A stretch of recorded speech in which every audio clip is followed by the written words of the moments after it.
for getting up so early on a Sunday morning. So last October, I was sitting in a classroom of a women's college in Kigali, Rwanda. And I was really excited to be there. I had done months of fundraising, research, curriculum development, and preparation, and I was about to teach my very first Storytelling for Leadership course to a group of female Rwandan college students. And I'd gone into a meeting with the leadership teacher and the principal and the counselor, really excited about the workshop that I was about to teach. And I left the meeting having some second thoughts. When we were talking about the course that I was going to do, they said, you'll never be able to relate to these girls. Any personal story that you tell is only going to be alienating to them. Basically, everything shy of how could you even begin to think that you know what you're doing here in Rwanda. So they also told me that I couldn't use the word story. Now, for someone who's about to go teach a week-long course on storytelling, that's kind of a hard thing to hear. But contextually, the word story has sort of mixed implications in Rwanda. A lot of times when Westerners come in asking to hear people's stories, they're referring to hearing their genocide stories. And that was actually really difficult for me to hear because Resonate's goal is to empower women and girls through storytelling, working with them to build confidence, leadership, and agency. And so what we're trying to do is actually really provide a framework for girls to tell their own stories and be able to present themselves confidently and intentionally in the way that they choose. And so this idea of collecting or extracting stories is actually exactly the opposite of what I was trying to do. But I went home that night and I spent hours in front of my computer with my curriculum open in one window and thesaurus.com open in the other window, trying to sort of figure things out. And I was beginning to doubt maybe this whole premise that I had, the idea that we could connect with each other through stories, even though we had very different experiences, that maybe I'd been mistaken. But there was only one way to find out.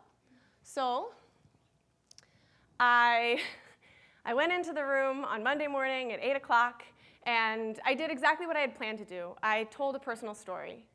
And as I told my own story, I watched the girls in the room begin to react and connect, and they really got it. I went through the exercise at the end that I always do of breaking down the story, right? What did you learn about me through that story? What was the challenge, choice, and outcome that I experienced? What values did I hold? And do you connect to any of those values yourself? So incidentally, actually, on that first day, I was going over vocabulary, and I asked someone, does everyone understand the meaning of the word narrative? And not everyone did. So one girl raised her hand, and she said, I think it means the same thing as story. So maybe it would be OK if we just use the word story instead. So by the end of the week, the girls were really connecting with each other. They were connecting with their own stories, and everyone was telling their own personal story of struggle, of triumph, and of hope and aspiration. And they really proved to me the power that they had to connect, but it also really set the stage for the type of impact that Resonate was going to have. Resonate is still a new organization. We're small and we're new. We're a startup. Or I guess perhaps at South by Southwest I should say that we're lean and we're nimble. But I've really, in the past 6 months, seen the potential for impact that this organization can have and this concept can have of using storytelling as a form of leadership. So what I have seen is that storytelling for leadership really builds confidence, leadership, and agency. So let's start with the first piece, confidence. Learning how to talk about yourself, right? Who am I? What do I care about? And what am I good at?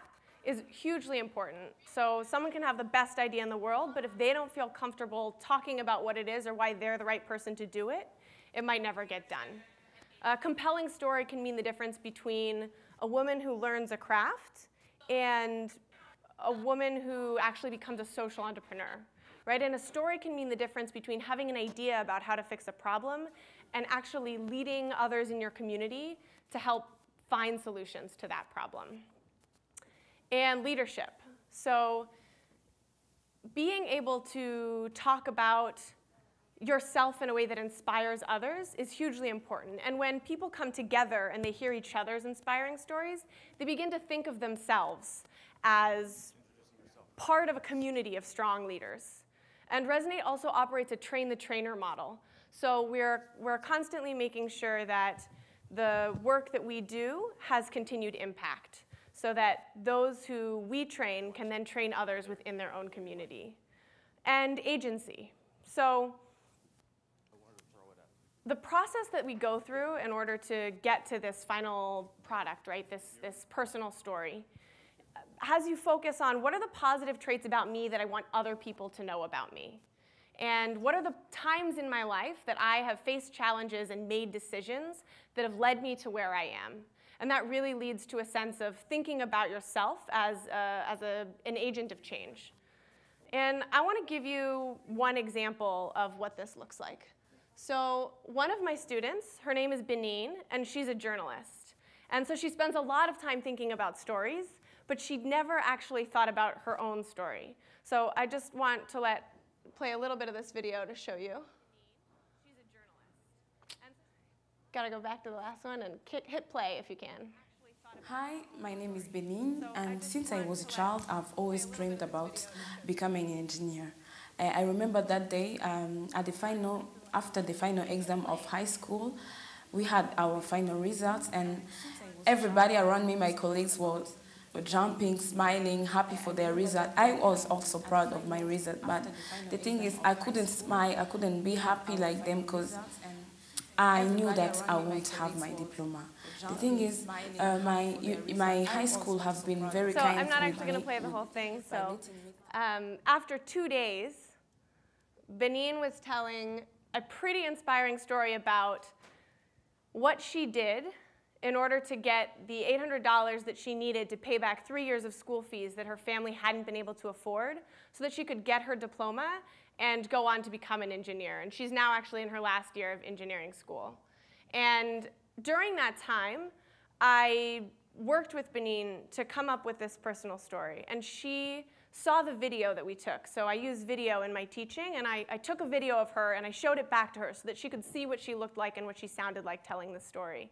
And after the first time she watched it, she said to me, Ayla, I think that I want to go back to my high school, and I want to tell this story to the students there, because I think that if they hear what I did and what I was able to achieve, it might inspire some of them to go and follow their dreams. So that's that first piece, right? That's that confidence. Now that Baneens had the words to express herself, she was already eager to go and inspire others. About 2 months later, I talked to Baneens again, and she told me two pretty amazing things.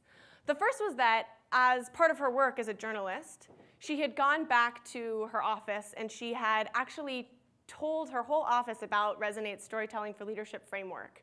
She'd found it so useful in her own work that she decided then to pass it along to others. So there's that second piece, right, of taking leadership to build the capacity in her community and pass on her knowledge.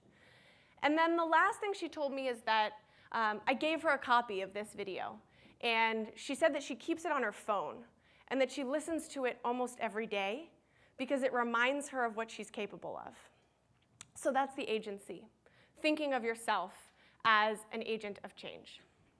And I'm telling you all of this because I want you to understand what Resonate does, but I also want you to understand the potential of storytelling in a larger context, because oftentimes we take stories for granted. They're really fundamental in the way that we think about and process information. But we really have an opportunity to use stories to galvanize words and ideas into action and opportunity. So stories are one of the most fundamental ways that we learn. We, as children, we hear stories and we tell stories to help transmit ideas. And I think that the reason that's so important is because stories connect with us on an emotional level, and they stick with us much more than statistics or facts. And you guys probably all know this, right? We've all heard the importance of learning to tell an organizational story and the way that that can build a good brand. And if you work in international development, you're probably aware that telling a story about an individual is a much more effective way to have people connect to a problem that you're trying to solve. But if we only focus on those larger organizational stories, we're actually losing out on a lot of untapped potential.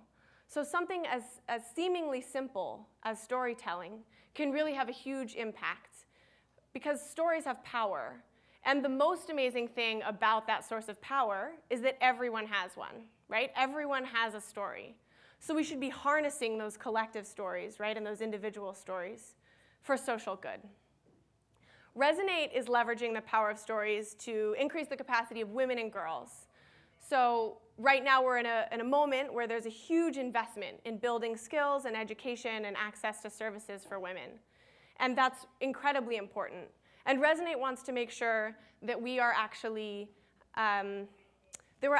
turning that into action, right? That we're closing the gap between access and empowerment. And so that's what happened with Baneen, right? When she went from being a competent professional to being someone who is inspiring and leading others. So right now, Resonate works in Rwanda, but we're planning to expand internationally. So if you think that we can help work with you, definitely reach out to us. And if we're also launching a one-to-one model. So we'll do a workshop with a company or a corporation, and that will sponsor a workshop in a developing world. So if you think we can work with you on storytelling, our whole model hinges on collaboration and partnership, so definitely reach out.